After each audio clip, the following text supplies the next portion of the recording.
पानी में जा रहा हूँ। यहाँ पे मैंने पानी में नहाने से खुजली होती है, फैलो की खुजली की वजह से। मेरे दो दोस्त जो नहाने हैं उनके लिए ये जगह पहुंची तो हमेशा के लिए खुजली भी मिट जाएगी और धरती से इंसान भी मिलेगा भाई। तो दो चार जो मेरे दोस्त हैं जो सुन रहे हैं, आ जाओ यहाँ पे। तो गाइस ये फाइनल लुक था यहाँ पे। और मजाक से हटके, इस पानी में मछली नहीं होती है ना? नहीं मछली नहीं टिकती नहीं, मर जाती है ना। देखो समुद्र का पानी भी खारा होता है, मगर इस खारे पानी में मछली नहीं टिकती है भाई। गजब का साइंस आपको, मेरे को तो समझ में नहीं आ रहा है ऐसे कैसे हो सकता है। इससे खारा पानी समुद्र का होता है? नहीं समंदर से खारा है। उससे खारा है ना? समंदर से खारा है। पी लूँ क्या थोड़ा सा? मैं टैं तो नहीं बोल दूंगा? पीने के बाद मेरा काम तो नहीं हो जाएगा? 2 बूंद पी लो, 2 बूंद। अमृत पी लेता भाई यार, 2 बूंद।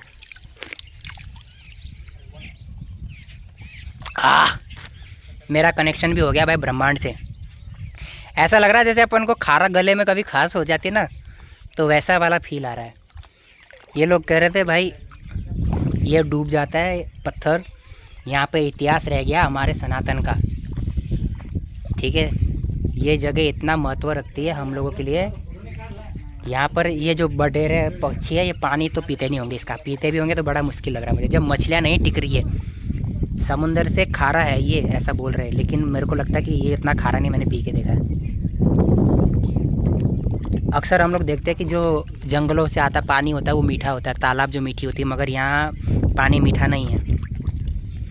यहाँ पर कैंपस भी काम नहीं करता, लेकिन पता नहीं वो कहानी सच है या झूठ है, लेकिन संभावना ये है कि ये जो सनातन का एक निशान है यहाँ पर। तो ये बड़ा विचित्र सी एक, जब यहाँ पे आसमान से 50,000 साल पहले कोई उल्का पिंड गिरा, तो उसके बाद यहाँ पर सनातन था, ताकि सनातन के लोगों ने यहाँ मंदिर बनाए। मतलब कि उन्होंने यहाँ आके रिसर्च किया कि ये क्या गिरा है, तभी ये मंदिर बनाए। क्योंकि ऋषि मुनि ही होते थे जो इस तरह की रिसर्च सेंटर वगैरह जैसे काम करते थे। क्योंकि उस टाइम पे तो शिक्षा की अलग पद्धति थी, तो साधु संत होते, ऋषि मुनि जो होते थे, वो ऐसे मंदिरों में बैठते थे, संस्कृत में या जिस भी तरह से वो लिखते थे। हो सकता है कि औरंगजेब या खिलजी जब यहाँ पर आए, उन्होंने जो सबूत मिटाए उस समय बहुत सारी चीज़ें मिट गई होगी।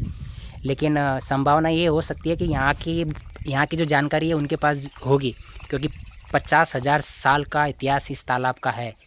तो ये भारत के अंदर एक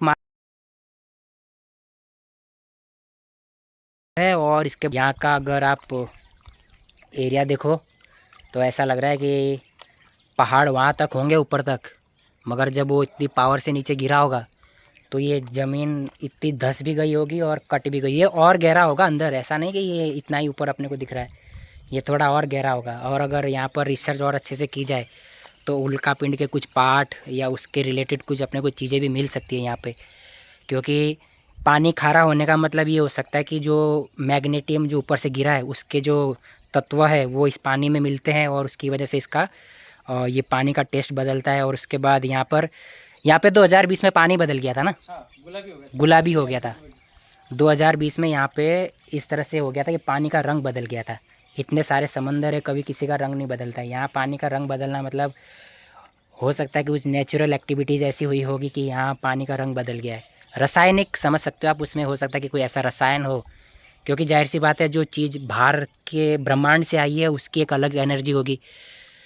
और उसके अंदर में क्या कह सकते हैं, क्या बोल सकते हैं, हर एक ग्रह की अपनी एनर्जी होती है, तो उसके हिसाब से, उसकी एनर्जी के हिसाब से यहाँ का पानी का टेस्ट बदलता होगा, यहाँ ये चीज़ें होती होगी। लेकिन सबसे बुरा यही लग रहा है कि मुझे यहाँ जो मंदिर है, यहाँ जो साधु संतों ने बनाया रिसर्च सेंटर वगैरह जो भी, सब ध्वस्त हो गया है। अब हाँ, अगर कुछ चीज़ें बची होती तो शायद हमारे पास और कुछ जानकारी होती उसकी।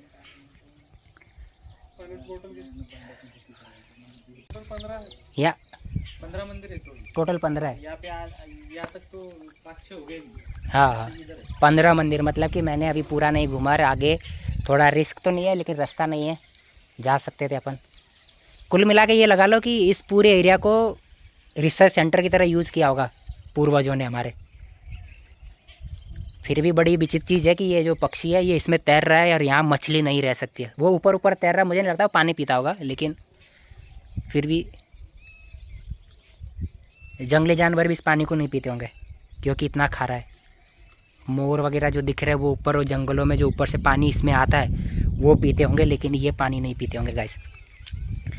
ऐसा लग रहा थोड़ी देर के लिए कि मैं पढ़ा लिखा बड़ा साइंटिस्ट हूँ, लेकिन मेरा टकला बता रहा है कि भाई अगर इंसान ब्रह्मांड के विचित्र दूसरे प्राणियों के बारे में बात करे तो जो खगोलीय जो ज्ञान की बात है, जिसको बहुत क्या बोलते हैं, साइंस, खगोलीय क्या, ब्रह्मांड की बहुत सारी किताबें हैं ब्रह्मांड के बारे में, साधु संत ऋषि मुनियों ने लिखी है, जिन्होंने, हमारे तो राशि भी ऐसी है, यम बुध भारी है, शुक्र भारी है, हमारे तो साधु संत राशि भी ग्रहों के ऊपर ही डिपेंड करती थी।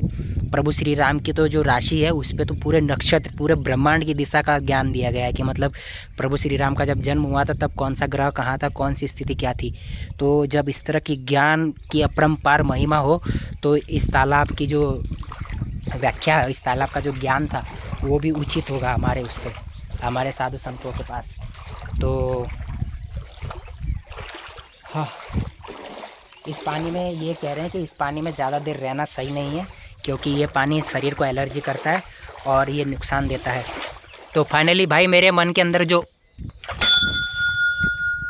सुना क्या कुछ, ये होता है हर एक भक्त की इच्छा जो यहाँ आना चाहता है।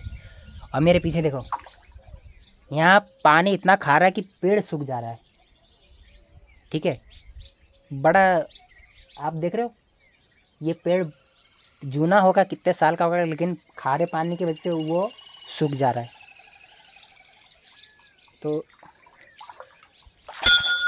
हर हर महादेव। महाराष्ट्र सरकार को तो थोड़ा सा रिक्वेस्ट है कि अगर इस क्षेत्र में 2-3 चीज़ें अच्छी हो, जैसे कि कुछ कहीं बोर्ड लगा दिए जाए, इसके बारे में कोई थोड़ी सी जानकारी दी जाए, तो लोग यहाँ पर घूमने आते तो उनको भी पता चलेगा कि हाँ यहाँ क्या है, कैसा है। थोड़ी आधी अधूरी जानकारी के साथ लोग आते हैं, मेरे को भी आधी अधूरी जानकारी है, उड़ी उड़ी खबर है। तो मैं तो यहाँ थोड़ा देर बैठना चाहता हूँ भाई, ठीक है। यहाँ पे नहाने का मन कर रहा है मुझे, गहरा है ये भाई बहुत, और कितना गहरा है यहाँ नहाने का अलाउड ही नहीं है। पहली बात तो अगर मैं यहाँ उतरा तो मेरा शरीर उसके पानी गंदे, उस नमक के पानी से मेरे शरीर की एक्टिविटी, मतलब मेरी बोन तक को, मेरी हड्डी तक को इफ़ेक्ट करेगा अगर मैं इस पानी से नहाया तो, क्योंकि स्किन तो बहुत छोटी सी चीज़ है, क्योंकि स्किन तो ख़राब होगी। और ये है, इसको कहते हैं दीपक ज्वलित, ये रस्सी जो है इससे ऊपर चढ़ते हैं और उन हर खम्भों पे दिए जलाए जाते हैं। हाँ, कमज़ोर हो गई है, ऊपर चढ़ के ऐसे, हमारी ये महाराष्ट्र की परंपरा है, ऐसे ऊपर चढ़ते हैं, इस पर दिए जलाते हैं ना, इस पे दिए जलाते हैं ना ऊपर से, दीप स्तंभ कहते हैं ऐसे। तो भाई ज्ञान तो बहुत ज़्यादा बांट दिया मैंने आज, वीडियो नहीं काटूंगा भाई एक भी, जो भी मैंने चाहे फालतू ही बोला भाई पूरा सुनोगे आप लोग। और अगली बार तो पता नहीं अब मैं आऊँगा कि नहीं आऊँगा, लेकिन एक बार यहाँ आके इस पानी में नहाना है भाई, नहा के देखना है कि साला चमड़ी ख़राब होती है, किस्मत ख़राब होती है। ये जानवर, ये नाक दिख रही है लेकिन इसका एक दांत शायद या तो तोड़ दिया गया है, लेकिन इसके ऊपर ये सिंह तो नहीं है, कोई सा जानवर है कुछ, आप देख, ये इंसान के जैसा दिख रहा है, ये नाक यहाँ से टूटी हुई है मगर इसकी आँख है और ये ऐसे दिख रही है कि ये इस, लगता है यहाँ सृष्टि का तो कुछ नहीं है ये आपको,